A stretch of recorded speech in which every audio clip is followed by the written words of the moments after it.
Hello மக்களே, வணக்கம். மனசாட்சி படத்தை படமாக பாருங்க.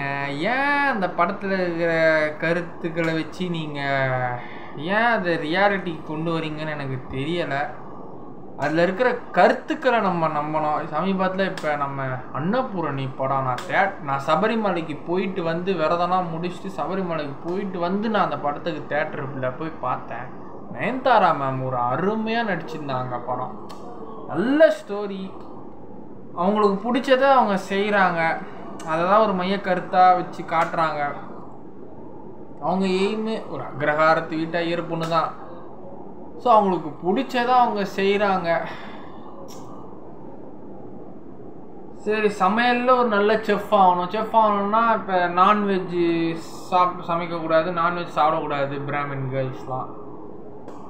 ஸோ அது ஏற்றுக்கொள்ளப்பட்டது தான், ஏற்கத்தக்கது தான், எல்லாம் அக்செப்டபிள். நானும் ஹிந்து, சிவனை கும்பிட்டு வரேன், உதிராட்ச மாலை போட்டிருக்கேன், கருங்காலி மாலை போட்டிருக்கேன். எல்லா கடவுளையும் நான் கும்பிடுவேன், எல்லா கடவுளையும் வணங்குறேன். இது ஒரு இஷ்யூ ஆகி இப்போ நெட்ஃப்ளிக்ஸ் இந்த படத்தையே ரிமூவ் பண்ணிட்டாங்க. படமாக பாருங்கப்பா. ஏன் அதுக்குள்ளே ஏன் மதத்தை திணிக்கிறீங்களேன்னு எனக்கு தெரியல.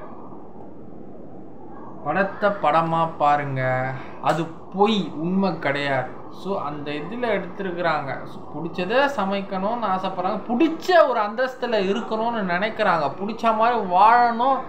எல்லாருக்குமே எல்லாமே பிடிச்ச மாதிரி அமைஞ்சிடாது. ஓகேவா? எல்லாருக்குமே எல்லாமே புரிஞ்ச மாதிரி அமைஞ்சிடாது. இப்போ எனக்கு கூட தான் சினிமாவில் நடிக்கணும்னு ஆசைனா நடிச்சிட்டேனா, யூடியூப்பில் தானே பண்ணுறேன். அது மாதிரி தான் நான் இப்போ கம்பெனியில் தான் வேலை செய்கிறேன், 15,000 தான் சம்பாதிக்கிறேன்.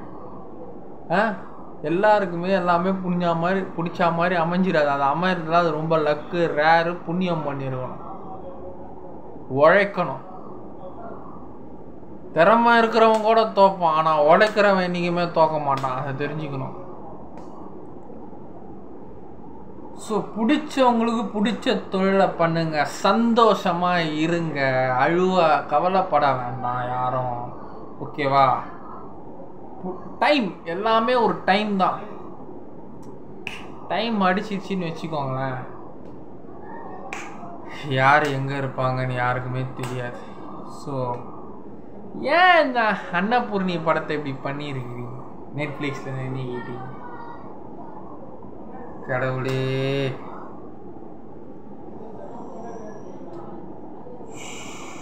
நல்ல படங்க. என்ன கேஸெல்லாம் போட்டு இது பண்ணி மத கலவரத்தை தூங்குது. இப்போ அவங்க வந்து இப்போ அவர் ஃப்ரெண்டு அந்த பையனை காதலிக்க கூட இல்லை, ஜெய் அண்ணனை, நயன்தாரா மேடம் ஃப்ரெண்டு பிரியாணி சாப்பிட்டு பிரியாணி சமைச்சிட்டு கிளைமேக்ஸ் நான் தேட்டர்லேயே பார்த்தேன். நான் ரிவ்யூவும் பண்ணியிருக்கிறேன். நல்ல ஸ்டோரி, மோட்டிவேஷன். ஏன் ஆம்பளைங்க தான் சமைக்கணுமா நான் கேட்குறேன்? ஹோட்டலில் பெண்கள்லாம் சமைக்கக்கூடாதா? ஆம்பளைங்க எல்லா தகுதி, என்னென்ன தகுதியெலாம் ஆம்பளைங்களுக்கு இருக்கும், எல்லா தகுதியும் பெண்களுக்கும் இருக்குது.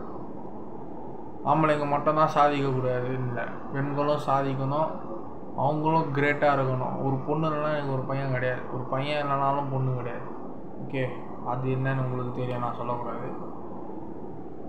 ஸோ எல்லாரும் எல்லா விதத்துலேயும் சமம் சமம் சமம். ஓகேவா? ஒற்றுமையா வாழுங்கடா. தமிழ்நாடுடா இது. வந்தவரை வாழ வைக்கும் பூமிடா சென்னைடா, சிங்கார சென்னைடா. வடக்கன்ஸு கூட நாங்க ஹெல்ப் பண்ணுவோம்டா, வடக்கன்ஸு கூட நாங்க ஹெல்ப் பண்ணுவோம்டா. சிங்கார சென்னைடா, சிங்கார சென்னைடா. திணிக்காதீங்க சார், திணிக்க வேண்டாம், கலவரத்தை உண்டாக்க வேண்டாம். Very interesting, but I don't care. அதனால படமா பாருங்க, அதுக்குள்ள இதை கொண்டு வந்துடாதீங்க. ஓகே, பாய்.